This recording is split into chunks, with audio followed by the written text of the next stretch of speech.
Lucy Maud Montgomeryová Vianoce s Annou. Poviedka druhá.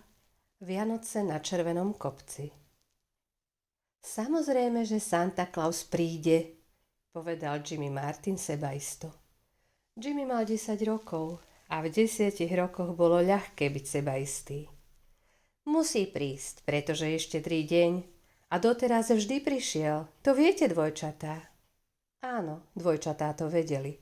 A keďže ich rozveselilo Jimmyho povznesené múdrlanstvo, ich pochybnosti sa rozplynuli. Pre Teodoru to bola však strašná chvíľa, keď im povzdychnúc povedala, že nesmú byť veľmi sklamaní, ak tento rok Santa Claus nepríde, pretože bola zlá úroda a možno nebude mať dosť darčekov, aby nimi mohol obdarovať ľudí. Pre Santa Clausa to nie je žiaden problém, tvrdil Jimmy. Vieš to veľmi dobre ako ja, Teodora Pretinsejová, že Santa Claus je bohatý a preto nezáleží na tom, či je úroda dobrá alebo zlá. Aj pred 3 rokmi, predtým než zomrel ocko, bola zlá úroda a Santa Claus prišiel aj tak. Dvojčatá, vy sa na to asi nepamätáte, lebo ste boli príliš malé, ale ja sa pamätám. Samozrejme, že príde, takže ani troška sa nestrachujte. A prinesie mi korčule. A vám, bábiky, vie, že ich očakávame. Teodora, my sme minulý týždeň napísali list a hodili sme ho do komína. A budeme mať samozrejme aj bombóny a orechy a mama pôjde kúpiť do mesta moriaka. Vravím vám, budeme mať senzačné Vianoce. Nepoužívaj také slangové slová, Jimmy, chlapče, vzdychla si Teodora. Nemohla už znášať, že musí mariť ich nádeje. Možno sa to tete Elizabeth nakoniec podarí, ak to žriebe dobre predá. Teodori sa však zmocnila pochybovačnosť a keď sa pozrela von z okna, ďaleko dole, kde sa prériou vinula cesta sfarbená do červena od západu slnka, za krátkeho mrazivého popoludnia, znova si vzdychla. To vždy ľudia takto vzdychajú, keď dosiahnu 17 rokov? Pýtal sa Jimmy zvedavo. Nevzdychala si takto, keď si mala 15, Teodora. Nechcem, aby si to robila. Necítim sa vtedy vo svojej koži. A vôbec to nie je príjemný pocit. Ach, je to zlozvyk, ktorý som si osvojila len nedávno, povedala Teodora a pokúsila sa zasmiať. Vieš, chlapče, starí ľudia sú niekedy skleslí. V 16 je človek hrozne starý však, povedal Jimmy zamyslene. Poviem ti, čo sa chystám ja urobiť, keď budem mať 16, Teodora. Splatím hypotéku, mamičke kúpim hodvábne šaty a dvojčatám klavír. Nebude to skvelé? A budem to vedieť urobiť, pretože som muž. Samozrejme, keby som bol dievčaťom, tak by som nemohol. Verím, že budeš dobrým a láskavým a odvážnym mužom a že budeš pre svoju mamičku naozajstným pomocníkom, povedala Teodora nežne, sadla si pred útulné ohnisko a zdvihla bucľaté malé dvojčatá do lona. Ach, jasné, budem k nej dobrý, vôbec sa nestrachuj, ubezpečil ju Jimmy a pohodlne sa usadil so skríženými nohami na malý kožušinový koberček pred sporákom. Na kožu kojota, ktorého jeho otec zabil pred 4 rokmi. Určite budem dobrý k našej mame, veď ju máme len jedinú. A teraz nám porozprávaj, Teodora, príbeh, taký skutočne veselý. Vieš, ten, v ktorom sa bude veľa bojovať. Len v ňom prosím ťa nikoho nezabíjaj. Rád počúvam o bojovaní, ale chcem, aby všetci prežili. Teodora sa zasmiala a začala rozprávať príbeh o vzbure z roku 1885. Príbeh, ktorý mal dvojnásobnú hodnotu, pretože bol pravdivý a súčasne aj vzrušujúci. Keď skončila, bola už úplná tma. Dvojčatá prikyvovali, ale Jimmy mal doširoka otvorené a rozžiarené oči. To bolo úžasné, povedal a zhlboka sa nadýchol. Porozprávaj nám ďalší. Nie, teraz už nadišiel čas pre vás všetkých ísť spať, odvetila Teodora rozhodným hlasom. Vieš, že mám zásadu rozprávať iba jeden príbeh. Ale ja chcem byť hore, kým sa mamička nevráti domov, odporoval Jimmy. Nemôžeš, možno príde veľmi neskoro, pretože bude musieť počkať pána Portera. Okrem toho nevieš, kedy môže prísť Santa Claus a či vôbec príde. A ak pôjde na saniach okolo a uvidí vás deti hore, namiesto toho, aby ste už spali zdravým spánkom v posteli, možno pôjde ďalej a už sa tu nikdy nezastaví. Tento argument Jimmy ho presvedčil. V poriadku, pôjdeme. Ale najskôr musíme zavesiť ešte pančuchy. Dvojčatá, zoberte si svoje. Dvojčatá sa vo veľkom rozrušení batolili preč a priniesli si nedeľné pančuchy, ktoré Jimmy zavesil pozdĺž okraja rímsy nad kozubom. Keď to urobil, všetci poslušne odpochodovali do postele.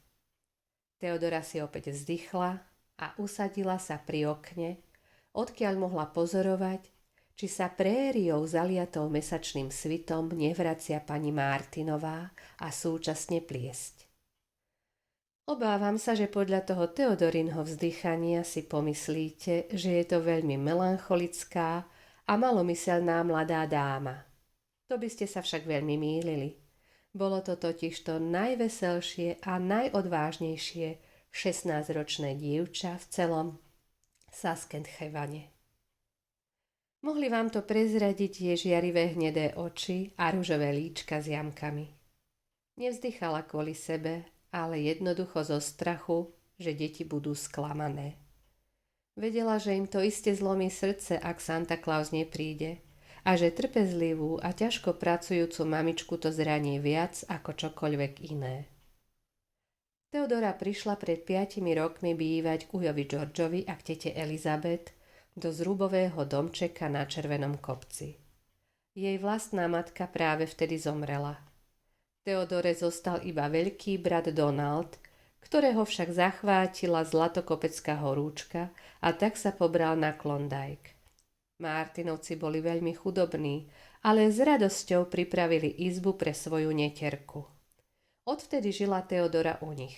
Bola pravou rukou svojej tety a zbožňovanou priateľkou detí pri hraní. Všetci boli veľmi šťastní, kým ujo George 2 roky pred týmito Vianocami nezomrel. Odvtedy nastali v zrubovom domčeku ťažké časy. A hoci sa pani Martinová a Teodora snažili ako vedeli, bola to žalostne ťažká úloha vystačiť s príjmom, najmä tohto roku, keď bola slabá úroda. Teodora a jej teta priniesli deťom každú možnú obeť a prinajmenšom Jimmy a dvojčatá nepociťovali dovtedy tak kruto núdzu. O 7:00 zazvonil na dverách pani Martinovej zvonček a Teodora vyletela von. Choď hneď dnu a zohrej sa, tetuška, povedala čulo. Vypriahnem Neda a odvediem ho.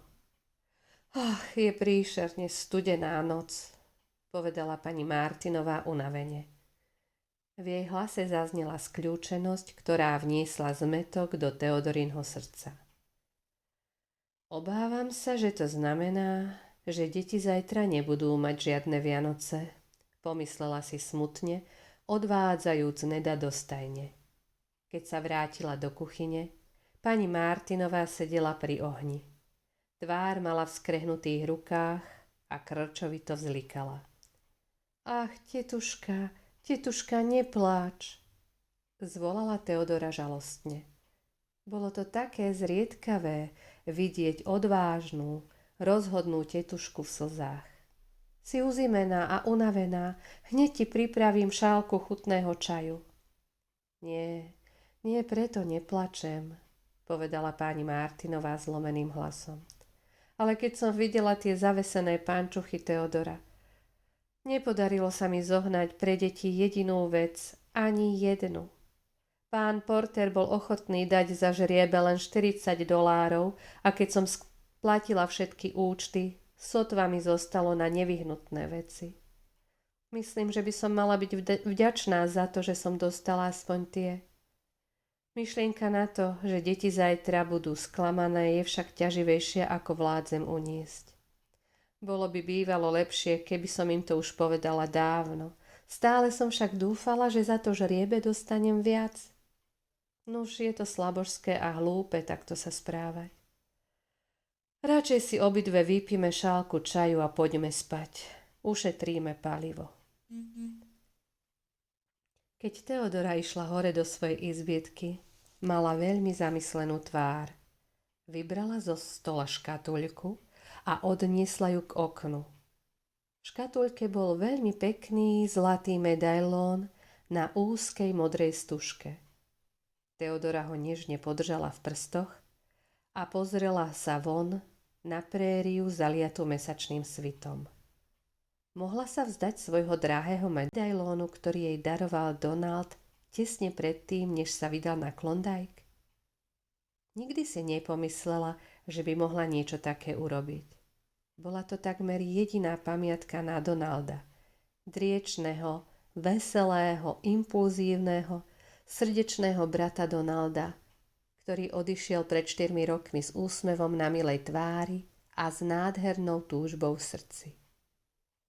Toto je medailón pre teba, Boží dar, povedal veselo. Mal taký milý zvyk, že ju volal tak krásne, Boží dar. Znelo to tak nádherne, bol to preklad jej mena. Keď si na to Teodora spomenula, v hrdle jej navrela hrča. Nemohol som si dovoliť kúpiť ti aj reťazku, ale keď sa vrátim, namiesto nej ti prinesiem šnúru s klondajskými zlatými nugetmi. A potom odišiel. 2 roky pravidelne prichádzali od neho listy. Potom napísal, že sa pridal k zlatokopeckej skupine, ktorá sa vydáva do odľahlej divočiny. Potom sa však odmlčal a skľúčenosť z neistoty, v ktorej Teodora žila, sa premenila napokon na beznádej. Rozšírila sa zvesť, že Donald Prétins je mŕtvý. Z expedície, ku ktorej sa pridal, sa nikto nevrátil. Teodora sa už dávno vzdala všetkej nádeje, že Donalda ešte niekedy uvidí. Preto jej bol medailón dvojnásobne drahý. Teta Elizabeth však bola k nej vždy veľmi dobrá, láskyplná a milá. Nemohla priniesť takúto obeť kvôli nej? Áno, mohla a urobí to. Teodora pohodila hlavou s gestom, ktoré znamenalo odhodlanie. Vybrala z medailónu kúsky vlasov, matkine a Donaldove, ktoré v ňom boli uschované, a možno jej pritom vypadla slza či 2. A potom si náhlivo obliekla svoju najteplejšiu čiapku a štólu. Do Spenceru to boli len 3 míle. Ľahko mohla prejsť tú vzdialenosť za hodinu. A keďže bol štedrý deň, predpokladala, že obchody budú dlho otvorené. Musela ísť pešo, pretože Neda nemohla vziať opäť von, lebo kobylka mala ešte aj boľavú nohu. Okrem toho teta Elizabeth sa nesmela o ničom dozvedieť, kým to všetko nevykoná. Teodora vyklzla dole schodmi a z domu tak ticho potajomky, ako keby plánovala nejakú zločineckú pochôdzku. V ďalšej chvíli sa už náhlila po ceste zaliatej mesačným svitom. Okolo nej sa rozprestierala obrovská, jagavá préria a celú ju zahaľovala tajomnosť a krása severskej noci. Bolo veľmi ticho a zima. Teodora však kráčala tak rázne, že jej bolo teplo. Cesta z Červeného kopca do Spenceru bola opustená. Jediným obydlím pri nej bol dom pána Lurgana na polceste do mesta. Keď Teodora prišla do Spenceru, hneď zamierila do jediného klenotníctva, ktoré bolo v mestečku. Jeho majiteľ, pán Benson, býval priateľom jej uja a Teodora si bola istá, že medailón kúpi. Aj tak jej však divo búšilo srdce, keď vstúpila dnu a dýchala znepokojúco rýchlo. Predstavovala si, že ho možno nekúpi a potom nebudú mať deti na Červenom kopci žiadne Vianoce. Dobrý večer, slečna Teodora, povedal pán Benson čulo. Čím vám poslúžim?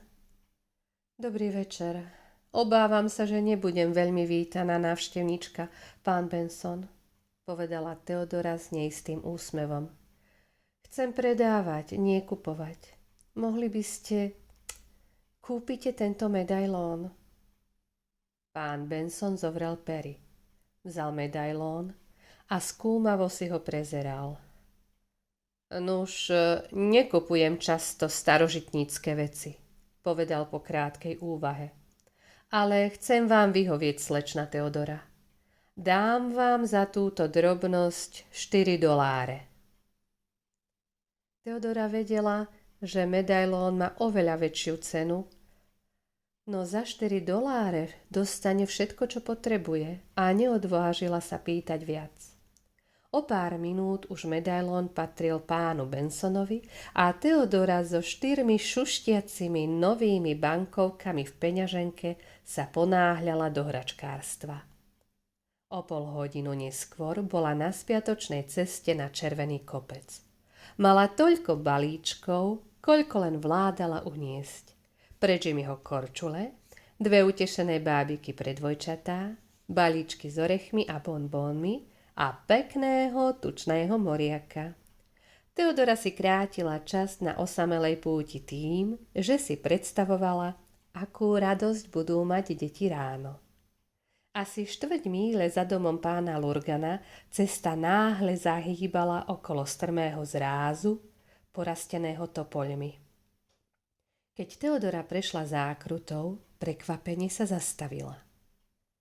Takmer pri jej nohách ležalo krížom cez cestu telo muža. Mal odený veľký kožušinový kabát a hlboko do čela a na uši mal stiahnutú kožušinovú čiapku. Bolo z neho vidieť len huňatú bradu.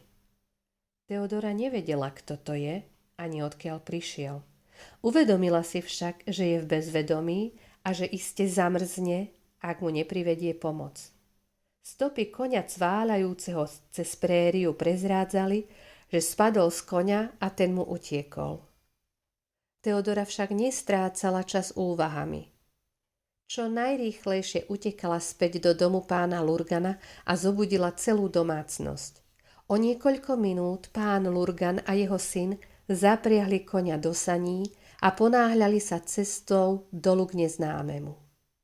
Teodora vedela, že jej pomoc už nie je potrebná a že by sa mala dostať domov čo najskôr. A tak sa vybrala svojou cestou, len čo videla, že cudzinec je v bezpečí. Keď prišla k zrubovému domčeku, vkradla sa dnu, opatrne položila dary pre deti do pančúch a moriaka položila na stôl tak, aby to bolo to prvé, čo teta Elizabeth ráno uvidí. Potom vklzla do postele a hoci sa cítila veľmi unavená, prekypovala šťastím. Radosť, ktorá zavládla v zrubovom domčeku na druhý deň ráno, bola pre Teodoru mnohonásobnou odmenou za jej obeť. Juhu, nevravel som vám, že Santa Claus určite príde, zvolal naradostený Jimmy. Ach, aké úžasné korčule! Dvojčatá stískali bábiky v tichom nadšení, no najrozžiarenejšiu tvár mala teta Elizabeth. Potom bolo treba pripraviť obed a každý pritom pomáhal. Práve keď Teodora po nazretí do rúry slávnostne oznámila, že moriak je hotový, okolo domu sa prehnali sane. Teodora začula zaklopanie na dvere a utekala otvoriť. Vo dverách stál pán Lurgan a mohutný bradatý chlap v kožuchu. Teodora v ňom spoznala cudzinca, ktorého našla na ceste. Ale bol to naozaj cudzinec? Jeho veselé, hnedé oči jej boli akési známe. Teodora cítila, že sa jej zmocňuje závrat. Ach, Donald, vydýchla. Donald! A v tom sa ocitla v náručí toho veľkého chlapa Smiala sa a súčasne plakala. Naozaj to bol Donald. A v polhodine, ktorá potom nasledovala, všetci rozprávali naraz a Moriak by bol zhorel na uhol, nebyť ducha prítomnosti pána Lurgana. A keďže bol rozrušený najmenej zo všetkých, tak vybral Moriaka z rúry a položil ho na zadnú časť sporáka. Ach, keď si len pomyslím, že si to bol včera v noci naozaj ty, tak by sa mi o tom nebolo ani len nikdy snívalo, zvolala Teodora. Ach, Donald, a čo by sa bolo stalo, keby som nebola išla do mesta? No, bol by som zamrzol, povedal Donald sucho. Včera večer som sa dostal do Spenceru posledným vlakom. Cítil som však, že sa musím ihneď vydať na cestu za tebou. Nemohol som čakať do rána. Ani za svet som však nemohol zohnať voz. Bol štedrý deň a všetky nájomné koče boli vonku. A tak som sa vybral na cestu na koni. Tesne pri tom zráze ho však niečo vystrašilo, náhle sa vzopel. Z polovice som driemal a myslel som na teba, sestrička moja. A tak som z koňa spadol ako hnilá hruška. Myslím, že som si udrel hlavu o strom. Odvtedy si nepamätám nič, až kým som sa nedostal do kuchyne pána Lurgana. Nebol som veľmi zranený. Vlastne nie je mi takmer nič, iba ma boli hlava a plece. Ale ach, Boží dar, ako si mi vyrástla. Neviem si to ani uvedomiť, že mi tá malá sestrička, ktorú som opustil pred 4 rokmi, takto vyrástla. Ach, predpokladám, že si myslela, že som mŕtvy. Ach áno, Donald, kde si bol? Nuž, vybral som sa cestou na sever so zlatokopeckou skupinou. Prvý rok sme mali veľmi ťažké časy, čo ti poviem. A niektorí z nás sa už nevrátili. Boli sme v krajine, kde nebolo ani jednej pošty. A napokon, keď sme sa chystali v zúfalstve vzdať sa, narazili sme na žilu. Priniesol som si domov so sebou skromnú, ale slušnú kôpku zlata. V tomto zrubovom domčeku nastanú teraz lepšie časy, Boží dar. A vy, moji drahí, sa už nemusíte viac trápiť pre hypotéku. Som veľmi rada, kvôli tete, povedala Teodora s rozžiarenými očami. Ale ach, Donald, najlepšie zo všetkého je to, že si sa vrátil. Som tak dokonale šťastná, že neviem ani, čo by som mohla urobiť alebo povedať.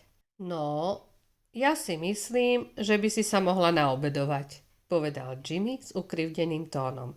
Ten moriak úplne vychladne a ja takmer zomieram od hladu. Už to dlhšie nevydržím. A tak si so smiechom všetci posadali za stôl a bol to ten najveselší štedrý obed, aký kedy zažil zrubový domček.